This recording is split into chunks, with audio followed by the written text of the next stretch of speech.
Hey everybody, it's Bust with Battles with Bust number 526, and today we're doing battle with Teemo Kayle. And so your eyes and ears do not deceive you. This is the exact same deck that we played in the previous video, or I should say the exact same champions. The deck is slightly different since then, but I feel like with my voice going out and only getting to play 3 games, I didn't really give this deck enough time in the spotlight, because I think it's actually quite good in the meta right now. And so the idea with playing decks like Teemo Kayle, this is a deck that's popped up on the radar maybe 2 or 3 months ago. We played it in the last Standard Open. I think it was the Standards Worlds qualifier, maybe. But it's really kind of fallen off since then. But the big thing with the meta going on right now is with all of the Elder Dragon based decks running around, they all function in kind of the same way, to where you're going to play a bunch of crappy units in the early game. You're going to play maybe one removal spell that really matters, and then starting on turn 6, you're going to start adding in your big plays. That first big play as a 6th cost unit is pretty manageable, right? But then as you start to move into turn 7 and turn 8 and playing additional 6th cost plays, that's when your deck is really doing what it wants to do, and that's where it can really shine. But in my opinion, that is a play pattern that can be exploited just a little bit, in the sense that if we can be much more aggressive than what you're trying to do, if we can try and kill you on turn 7 or turn 8 of the game, then you're not going to get the opportunity to take advantage of those big plays, right? If you play a Lord Broadmain on turn 7, kill a unit and then just die, it doesn't really give you a ton of value out of that kind of thing. And there's a lot of just kind of unit selection within this deck that really plays towards these kind of ideas, to where your opponent's going to play like 1.5 real removal spells over the course of the game. And so what this deck is able to do in that sense is it functions very strongly as an engine style of deck. It has the Yordle Explorer, the Paparo the Great, the Yordle Captain, and the Kayle to boost the units that you have on the board, but your game isn't completely destroyed if your opponent kills off one of these things. It does suck if your opponent kills off your early Yordle Explorer. It does suck if your opponent kills off your Paparo the Great, but we aren't really setting up board states to where it's like, okay, it's turn 8, I'm attacking with my Enraged Fire Spitter, and I'm casting Might on it, right? That is a very big, singular, tall kind of play, to which can be easily disrupted by these style of Elder Dragon decks. They play very well into stopping one unit at one point in the game, but they don't handle this idea of playing these units that don't do too much on their own, but if given the chance to really come together and kind of make the super team, the Elder Dragon deck doesn't have the tools to come in and kind of stop this overwhelming army. And so that's the main idea with the deck, right? This is an engine deck. You get a bunch of unit boosters on the board. You play the units that get boosted by the unit boosters, and you get a just kind of scaling advantage across the game. You might get +3 stats off of a Yordle Explorer, another +3 stats off of a Paparo, a +6 stats off of a Yordle Captain, and you just grow and grow and grow and grow and grow. But again, if your opponent takes down one of those units, it's not that big of a deal. Now, I did want to take a moment to talk about the changes that we've made to this deck. In the previous iteration of it, we are playing the Winding Lights in place of 1 copy of Kayle and 1 copy of Zolani. Over the course of the past few days, there's just been this real big surge of Morgana Galio. And in my opinion, that deck does not handle units like Kayle particularly well. It doesn't handle a big, quick attacking attacker very well. It doesn't handle a 5 health unit very well, and then having all of your units get stat boosted off of Kayle is something that they find to be problematic as well. And so I've really been quite happy moving up to the full 3 copies of Kayle, and then Zolani is another challenging unit for them to deal with, especially since they don't really have the tools to stop you from making the big empowered style of flips. The last thing to kind of call out in this space is I've cut out 1 copy of Dark Binding. With what I've kind of found in playing this deck more and more is that having 1 copy of Dark Binding is extremely good. Having 2 copies of Dark Binding in your hand is kind of like taking a mulligan. And so to kind of limit the number of draws to where we have multiple copies of Dark Binding, we cut it down to 2, but then we've included the copy of Heroic Refrain, which functions as a fairly strong burn spell in this style of deck. And so that is it. That's what we're doing battle with today. But before the battles begin, you know what we got to do? We got to come out and pay that pay to win price. And we were talking about the Dark Binding. That feels like a delightful one to go ahead and upgrade. It's good for us. It's good for our opponents, right? You add that premium curse into their hand. It's the holiday season. It's the time of sharing, getting to share those prismatics with your opponents that may not have them. It's a very kind thing to do. Way to go out here and be friendly with the prismatics, fam. You get those prismatic curses directly into the opponent's hand, and then everyone a little bit shiny. And so it's interesting seeing that Elder Dragon deck pop up. I'm sure we'll see it over the course of our games today.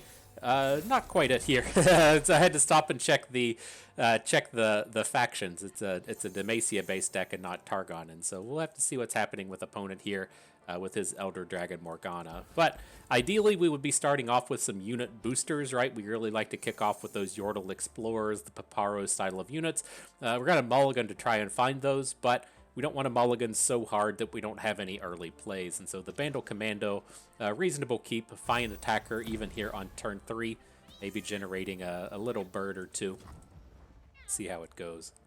Now what you typically run into up against these Targon-based Morgana decks is they tend to be extremely like lifesteal heavy, right? The way that they typically come in and prevent you from winning the game is just going to be with a bunch of lifesteal units, and that's another reason that I do like this style of deck, in the sense that we're very capable of coming in and attacking for just 20 damage within a turn, and so we'll see if that comes to fruition in this game or not. Now, unfortunately, don't have the answer to Herald of Dragons, but we still have a pretty reasonable attack on this round. Going to go with the Fish-A-Whack. Picking up Overwhelm can be quite strong. He is going to get the chance to trade out the Blue Sentinel for this, but we'll see if we get punished hard here. He does get the chance to play that 6th-cost Dragon on turn 4, but as long as it's not a Cloud Drake, I think I'm okay with it. We can still pretty reasonably attack around a 6-drop in this space. It's the Cloud Drake. A bit of a bummer to have him turn in. But we'll see what we can do. We can still get a pretty wide board here. So we haven't played a created card yet for the Tenor of Terror, but we can add in the bird. The problem with adding in the things kind of slow like this is we really need Paparo on the board to make the Tenor of Terror pop off. I'm leaning towards just taking this Banana Blaster. I think the thing we need to kind of look towards here is just Banana Blasting down this Herald of Dragons. Since it looks like opponent's going to have 6 mana next turn, they're not. They're only going to have 5 because of that. The mana ramp unit, and so I think if we get to Banana Blast the Herald of Dragons, he's not going to be able to play. Well, shit, he's played the Cloud Drake, hasn't he? I think we're still just kind of stuck going for it. Well, are we? It's not horrible adding in Paparo and then trying to get a Heroic Refrain. It's just the downside of the Heroic Refrain is that we're not going to kill any of his blockers here. Yeah, I think we approached this poorly. We're just going to have to try and manhandle some of these units and then count on a big Zolani round to try and finish this off. But as it stands, I mean, we can still just come in and block these units pretty reasonably.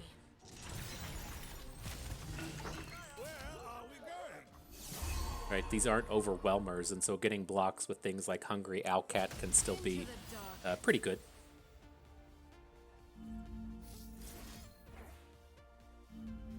What are you doing? Come on, Heroic Refrain. There we go. Now we got the 2 units, so we'll try and take the Morgana down. We'll see if he's going to have a stun to answer the Vandal City Mayor. He doesn't. Yeah, not bad. Not bad.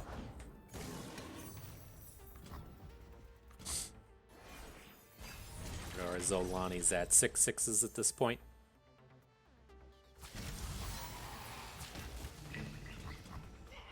Alright, keep boosting him up. So we got Paparo number 2. Not the greatest collection of units in here. I'm leaning towards just the Chief Knack Attack since he's the cheapest one. I don't think we're going to be like shooting for late game off the Arena Promoter since we already have the 2 Zolanis in hand. Youngling here to give some lifesteal we don't care about, sure thing. And then interesting stuff here. It's like as we roll into this next turn looking to add Zolanis, the Black Shield can be pretty strong, but we don't quite have the mana to get all of that going now. I think this is okay, though. Like, he's already played 1 Morgana. Having to answer this Zolani is kind of a pain in the ass. Should take a bunch of mana to do. Oh, just didn't, huh? So we'll attack with the Zolani to the end as our units to the left get killed in combat. Still gonna grow, still gonna pick up those stats along the way. Retreat for your sake.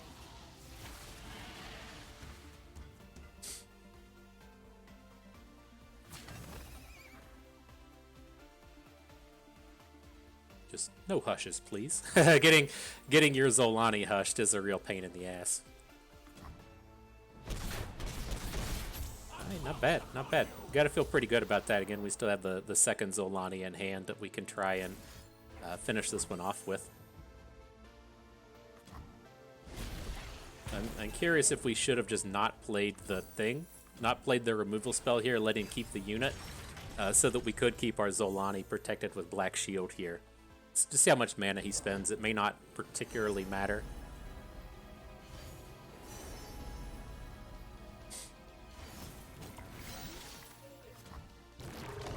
He gets the Deathless Portia. I think it's okay. We'll just pass and see what happens. Hey, show. Not bad. Not bad. So we're not going to have removal spells or hushes or anything for him. Oh boy. I just worry if we keep passing how bad this can be. Oh shit, we could have killed the Heisho. Yeah, we're just punting this one, aren't we? We could have we could have Perilous Pastried off the Heisho so he couldn't play the Elder Dragon.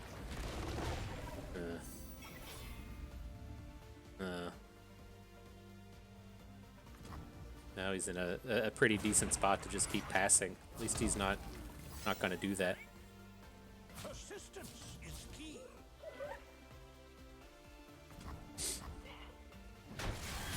We should have probably kept this Alcat back, since we're just going to add the flipped Zolani next turn. Getting that extra attack power in would be would be kind of ideal, especially as he does have this actual mountain of stats on board. We can still try and potentially Dark Binding one of the blockers out of combat, but a little sloppy. A little sloppy from Old Bust here, trying to finish this game off. Okay, doesn't matter. LOL. Sometimes it's not the size of the dog in the fight, it's the size of the fight in the dog. Am I right? That certainly applies here in a space like this. Certainly. Certainly. Just play fucking poorly the whole way. As long as you're having a good time doing it. That's all that matters. Woo. Easy, Bust. Don't lose your voice. You gotta make it to 5 games today. Alright, not bad, not bad. But yeah, nice little showing from Zolani, right? That's what I'm kind of talking about with these Elder Dragon decks. They don't have a great way to actually deal with Zolani. You can kind of hush, you know, you can maybe play a Wind Singer, you maybe have your Broadmains and stuff, but they aren't particularly good at stopping open attacks, especially when there's a Black Shield involved. Alright, now we're up against Neeko Elder Dragon. Not entirely certain what we're supposed to be excuse me, seeing out of this, but I think we can keep our 2/1s and look for a unit booster along the way. I don't really like holding on to Pale Cascade. These units we have here in the early game aren't ultra critical. So with like Neeko Elder Dragon, this is just units, right? This deck is just literally 100% units. Let the commerce commence. There's no like Neeko spells. Elder Dragon only lets you play units. Armed and ready. Right? We're not crazy with this, right? Neeko. You can put bird, cat, dog, Elnuk, Fae, reptile. Those aren't units, or those aren't spells. Elder Dragon. You can put followers. Yeah. All right. I guess it's good to know what we're out here playing against. Tiny toads, giant snakes, nature's so cool. So we did have the option here. Like we should probably pick up the shield with the second one. I'm gonna say like we can look to go into this next turn and then shield up the Yordle Explorer. I kind of wish we'd taken 2 shields in this space, because it's gonna be kind of obvious we're up to a shenanigan here, right? But I think it's probably okay. Like if we get the Anura and Fruip off of the board, that's gonna be a big advantage for us.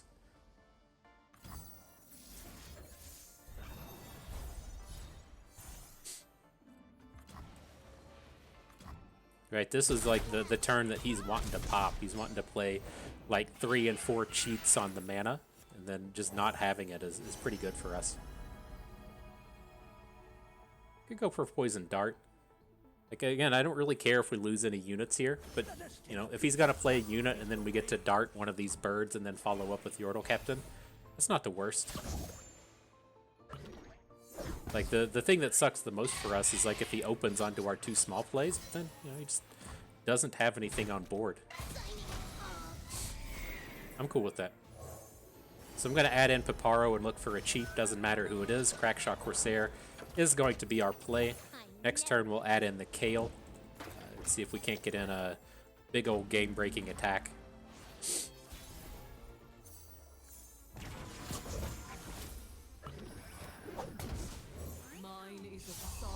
So there is like some potential for suck here, right? If he's going to have a, if he's going to have the 6th-cost dragon that deals 2 damage, that's a pretty good one in this space. But at the end of the day, just not too much to worry about there.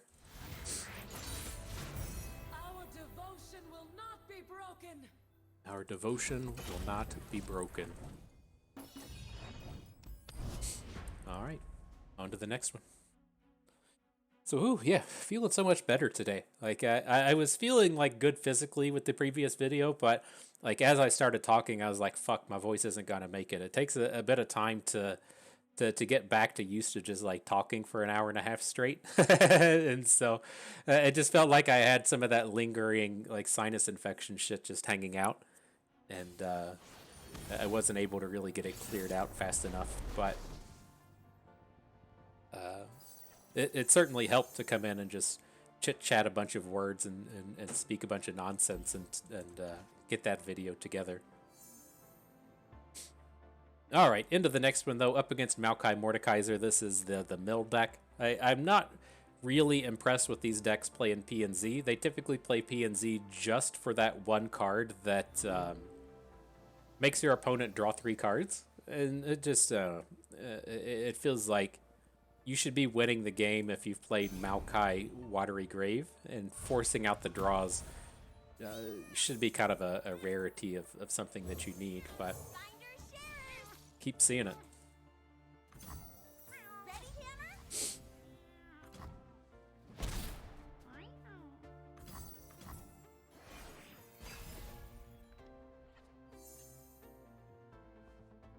Let's see if he's got that old sea scarab to come down on turn 2.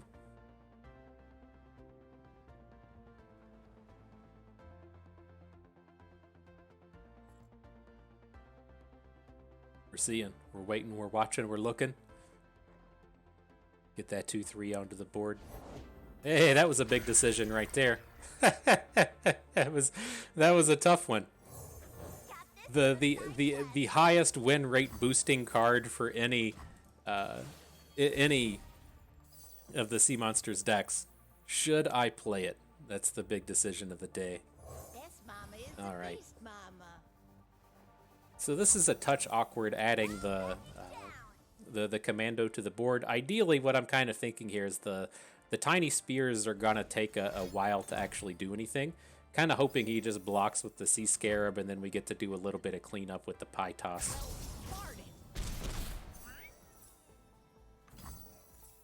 Alright, not quite there yet.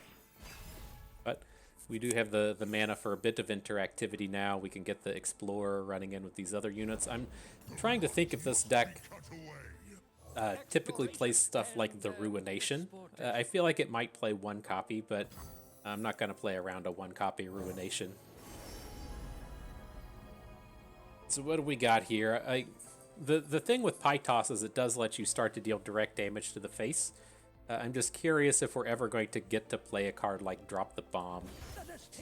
I don't know. Maybe opponents in the space to where you're willing to block with 1 unit to you're willing to block with 1 unit to get the like leave your Maokai at 2 health, and that might get us into that kind of Drop the Bomb range. So with this, I'm just going to take the Hookmaster. I assume that what's going to happen here is opponent's going to play a unit. He's going to get the little Maokai thing. And then we're going to look to just Pie Toss the Maokai thing. But He does add in the Deadbloom Wanderer now. Like, the intent was just to pie toss the sapling and get into combat with whatever else is there, but the Wanderer is such a primo target.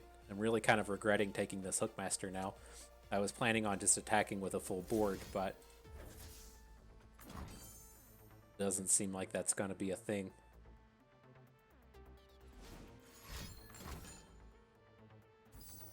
Eight spikes onto the Mayor.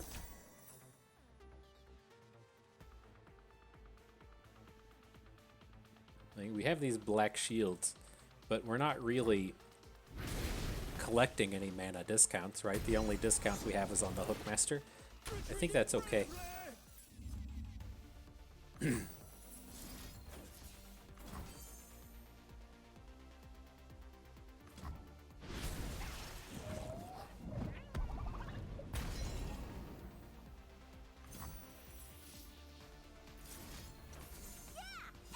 And this feels like our only good attack for the turn, right? If we attack with everybody, he's just gonna block the Yordle Squires with his bigger toughness units and not take any damage. I think we're kind of stuck here, just getting in with the Conchologist. You really need like a Kayle to boost all of these smaller dudes.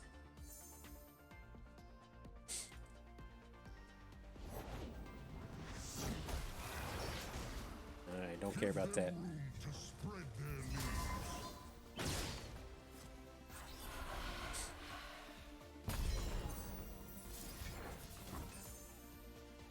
Yeah, these black shields are not feeling particularly good. This is why what I was talking about at the beginning of the video, as to where you would get these draws to where you pick up 2 copies of Dark Spear, and it just you feel very left out in what you're able to do.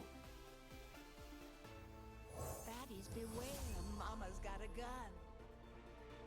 I think we just gotta go here. I'm gonna add in the Commando. We'll see if he adds anything else. The 1 point of damage does kind of suck to lose, but this seems like one of the last times we're going to be able to get damage in.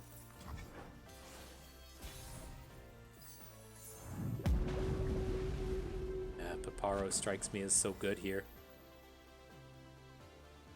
This Ionian Hookmaster was just the mistake of the day.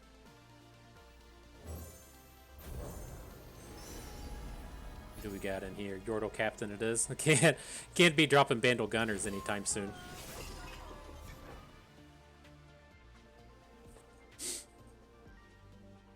But this is still a space to where we could take a game down with Zolani, right? He's gonna he's gonna flip off this Maokai. This is probably the turn to do it.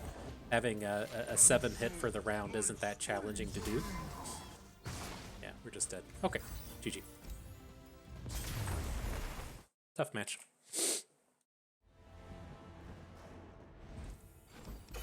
It's like when you find yourself in that spot being like, okay, I'm going to cast a bunch of removal spells on Maokai saplings, then something has gone wrong. That is not a good spot to be in.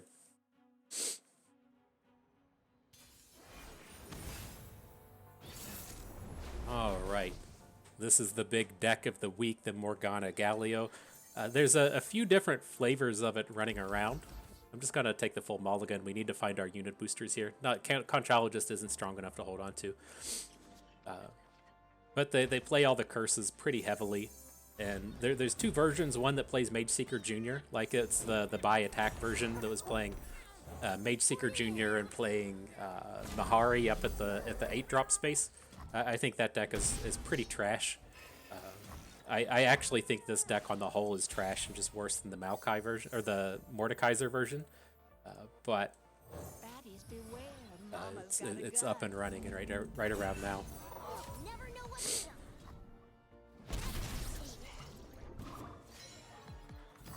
All right, starting to get some of the unit boosters though. Paparo making an appearance. Zolani ready to come down a few turns from now. The combo with the Black Shield as well. Not that bad. We'll just pass. He's going to take the hook into Teemo. We're not going to interact with anything else. I am usually pretty happy to come in and make just a bunch of damage hits on these things. But we need to be mana effective at this moment. So we'll get the Bandle City Mayor in. Leaning towards just Tenor of Terrors. We can add him in next turn. The thing we would like to do next turn though is like the tenors don't have the boosts yet. It's going to be a few turns of attacking before we can get the tenor of Terrors boosted by Paparo. We don't have anything to protect Paparo with right now. But I don't really want to add Combat Cook. I guess it's not a terrible turn for Combat Cook since he's not going to get Morgana next turn. So we should be able to attack. Okay.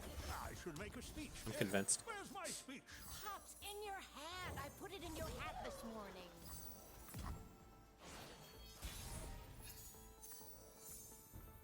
The Yordle Captain. I'm leaning towards that Captain just for next turn. Fighting food and cooking evil. Switch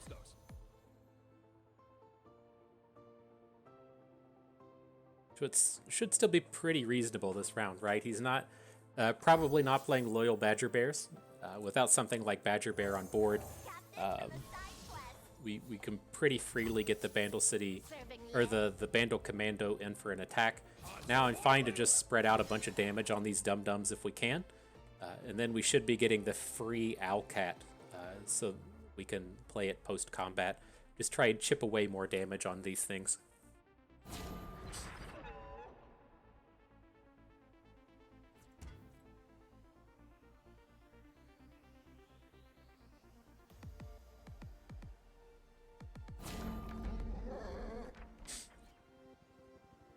Interesting. Trying to take down the bird instead of the Yordle Squire. The Squire is a much better unit at this point.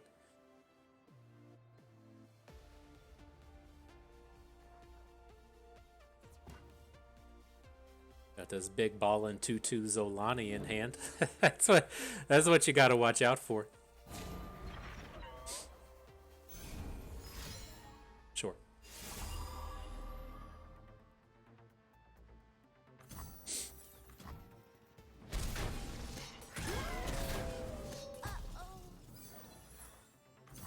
Oh, we already played our free unit for the turn. Oh, we played the Combat Cook. Okay, that makes sense. See how fast we lose out on Bandle City Mayor. Really kind of want to just drop the Owlcat.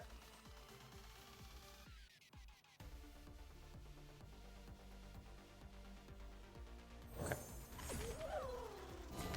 We're not going to have time to say get the Yordle Captain down and then play the Owlcat. I want to bank up that mana.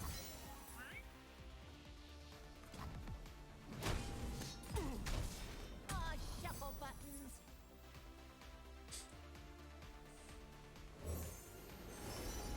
Alright, Paparo, you got us a cheap play. Veteran Investigator it is.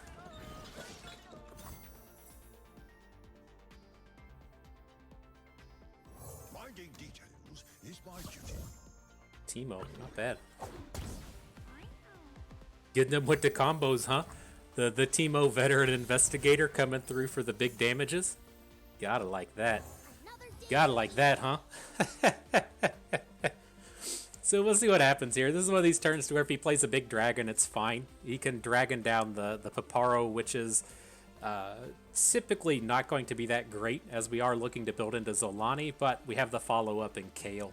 Kayle's just going to turn everybody so super relevant. He's not going to have good blocks, and so I think that's a fair space to be in.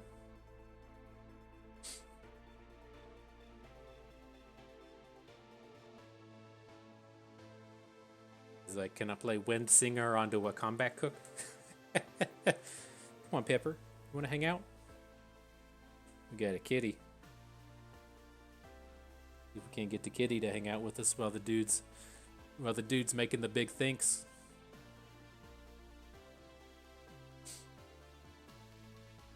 Come on, Pepper. Nope, not gonna do it.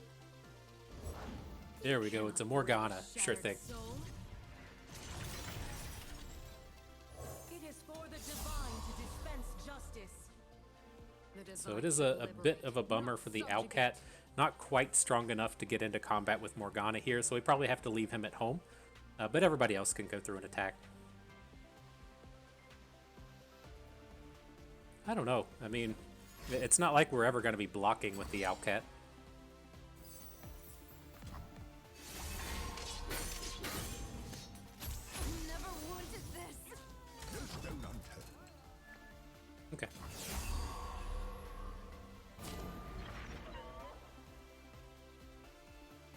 Prepared?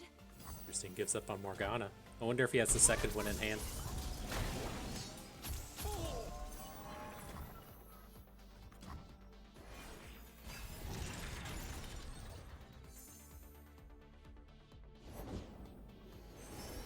Alright, Galio comes in.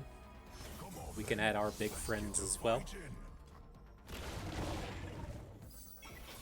I see lies in words and truth in blood. Zolani's ready to party, my dude. Hi, 10-10. Justice. Interesting. I don't think he realizes what's about to happen. Like, this attack is fine if you attack with Galio to the left, right? You need Galio attacking so that he's bigger than the Zolani.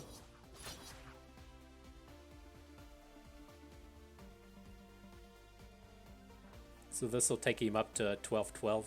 One of the interesting things you can find with this deck, it's not happening at this exact moment, but you can get into these spots to where your Zolanis will actually be able to flip on attack with like tiny spears and pale cascades and the like. And it's not happening here, but it's something you could potentially pull off. Now, the fresh question is, do we want to just deal an assload of damage to Galio, right? Just reducing him down to a 1-2 does quite a bit of wonders in terms of both keeping him from flipping and making him less combat relevant the rest of the way. I think it's okay. We have the second Zolani to try and mess around with.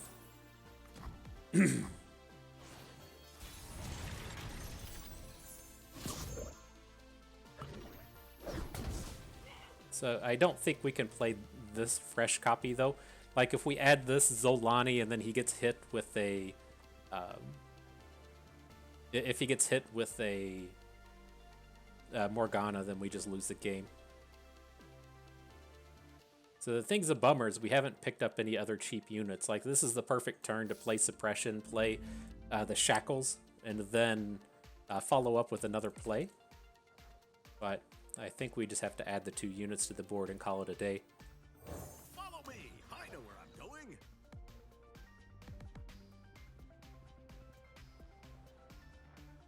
There's been a lot of chatter about the curses in the current format now that this opposing deck has become so popular. In my stance is I think the curses are fair. I think that the price point for each of the abilities is fine. I think that they're kind of an interesting mechanic. My problem with the curses is they take away your agency. And so if you're familiar with playing like Magic and having decks like land destruction decks that just kill all of your resources, discard decks that make you discard all of your hands, these have been like the most wildly unpopular decks throughout the history of Magic. And it's just because you're not able to actually execute any of your game plan.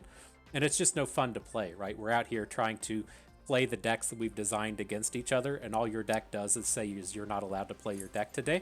Like it's no fun when you get into that space, and having the curses be in this space to where it's like you can't play spells, that just shuts down so much of what you're able to do in terms of gameplay. And so I think that, in my opinion, what should probably be happening is that Suppression. Are we dead? 6, 9, 10 or so? Seems like we're dead. Okay, GG. Like I think we could have won that game with a with any 1-drop or any 2-drop, but we just didn't have it there at the end.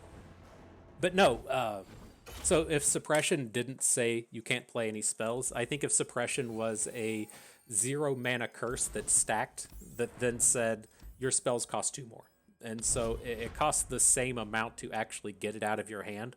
Getting rid of 1 suppression costs 2 mana, getting rid of 2 suppressions costs 4 mana, but you're still in that space to where you can cast your Vengeance. Your Vengeance costs 10 mana now. You're probably going to be in a kind of a rare situation to where you actually get to use it, but you have the choice. You have the option to make that decision. With Suppression saying you cannot play spells, you never have the opportunity to make the decision. And it's to a lesser degree that way with the units. I think with units, have a little bit more opportunity to say it's not that bad, right? If you have Seraphine on board, she still does stuff. If you have Bandle City Mayor on board, he still does stuff. And so it doesn't feel like as big of a bummer in those spaces. But I think they really missed on some of these, right? I think Ichor is fine in what it does. I think Ichor should be separate spells. Like getting like 12 mana Ichors in hand does not feel good, again, because you're in that space to where you can't do anything about it. But I think the Terror one is extremely well done, giving neg 3 attack to a unit. I just feel like suppression is poorly done. Like having things like Stony Suppressor, is a nice counter to Spellslinger decks, but it doesn't completely end the day. Same thing kind of applies to things like Mage Seeker Jr. Like they have their places, but just saying you can't play spells, you cannot do something. It really takes away that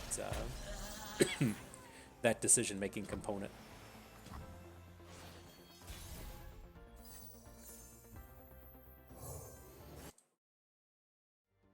All right, but a nice draw with Teemo. So we'll get the Mayor on board. We'll follow up with the Teemo. Should be getting pretty strong attacks this turn. I'm fine to just trade with this guy. We gotta crash through him at some point. So we're kind of hoping that he just goes after the Bandle City Mayor, right? Bandle City Mayor is not really doing anything anymore, but I don't think we can just sit and wait at this point.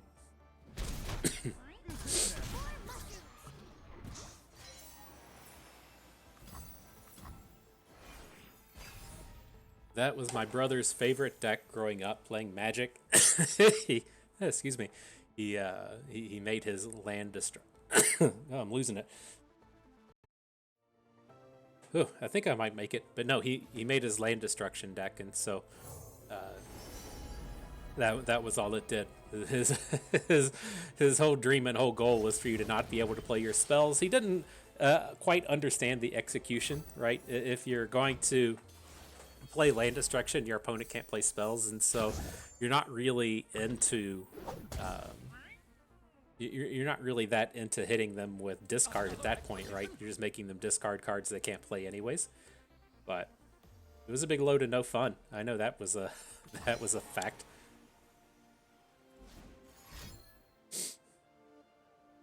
But here, this is fine. I feel like we'll get the chance to spend mana on spells after combat. We'll see. I was going to say, if he comes in with Hate Spike, that's actually a pretty good one, since we do have the Heroic Refrain in hand. But I felt like even if we just got the trade here, he's got to play some smaller units after combat. We can play some pie tosses and stuff, and we're not going to just be taking this full 6 bank here. All right, well, I guess we're playing all the cards, huh? we're finding the ways to make that mana spend.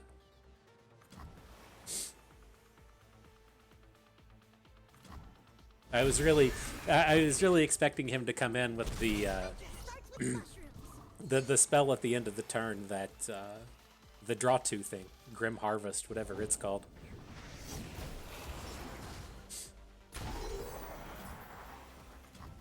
Alright, not bad though. I was on board with dropping pastries and stuff onto his thing, but he got rid of it.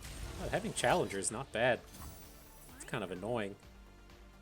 Like, do we ever want to try and double Pale Cascade out of this? Probably not. We have plenty of stuff to get on board this turn.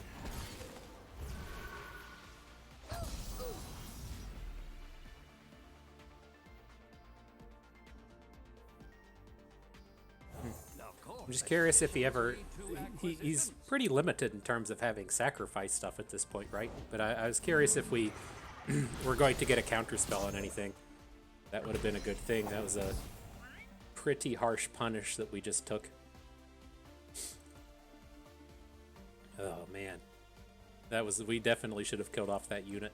I was thinking in my head of being in the kind of counter-spell your thing space, and having this unit come down is fucking disaster. We might still be able to get here, but we're counting on these units to pop. Just anything we can get through now. Protoporo is actually quite good in this space. I think we beat Mordekaiser, right? He gets an extra unit.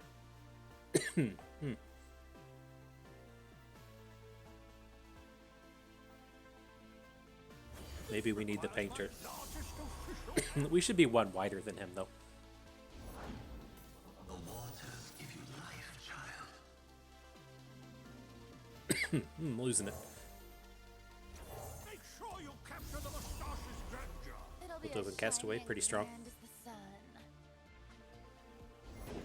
I shall show them what it is to fall.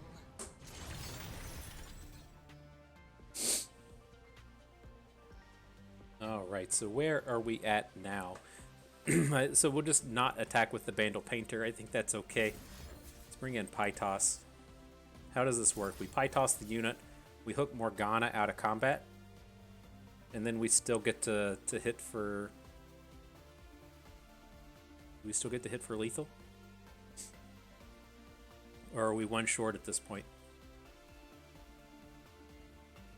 We're going to be 1 mana short.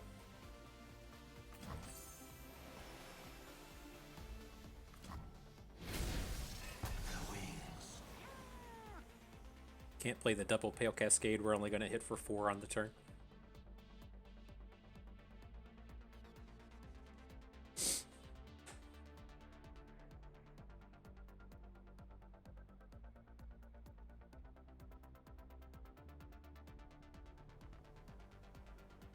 I think it's still okay. Like, he's going to have to block in a way that... Rather be sailing, Ooh, but this looks fun Combat too. Reel gets it done. I was going to say, he's going to have to block in a way to where we get to kill off his big units, but now that we get that extra mana, we're good to go. Dark and Halberd. I am your darkness. I am your truth. That's the answer, never. Acquisitions commence. Lefty Lucy.